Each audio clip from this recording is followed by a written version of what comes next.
that we would return to combat. Well, they tried to kill an American. As Trey Yates reported, the drone landed in the middle of the Apache between the pilots, but didn't explode. So just because it malfunctioned doesn't give them a pass. We have to treat this as if they killed an American, several Americans, because that's what they tried to do, and we have to respond in kind. And the goal should not be to get them back to the table. We've launched 13,500 strikes, and it hasn't brought them to the table in any serious way. That's a hopeless cause at this point. We have to decapitate and destroy this regime. So why should the goal be to pummel them into submission? It hasn't worked so far, and well, neither is talking, apparently.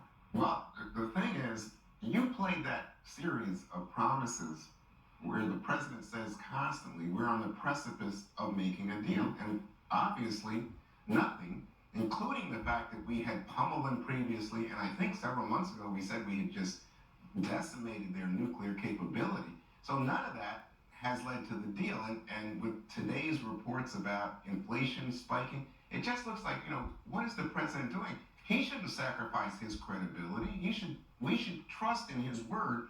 And I think it's just getting harder to do because I have the sense that no deal is imminent here. To the contrary, it looks like there might be more violence. Well, but he doesn't need a deal. This is the whole thing. He was at the 5-yard line. He's at the 5-yard line. We have to just hit the targets. We destroyed 82% of their defense industrial base. Destroy 99% of it. So, Dasha, what's your sense of how the president's decision tree is working here? Well, look, from the beginning, he has had a number of factions in his here. He's had people that were sort of maximalists, like Mark here, and people that were minimalists who wanted to go the diplomacy route.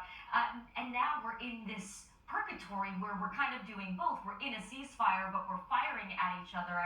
Just before I came on air here, I spoke with someone close to the president that has expertise in this area, and this person told me that Trump has made it clear that he wants to still keep everything below the threshold of a ceasefire, even as he acts like he's going medieval on them. So the message that people are getting is that he's posturing here, but he's not ready to go back to full-scale war, even though a lot of experts that I've been talking to do say what you say, Mark, which is that in order to regain leverage, it's going to be very difficult to do that without going hard. So he's telegraphing to the Iranian leadership he doesn't want to go back to full-scale military action. So the Iranian leadership is just going to lead him by the nose. Well, also the problem is if you keep saying your goal is a deal, then the Iranians have the upper hand because they can just deny you the deal, and they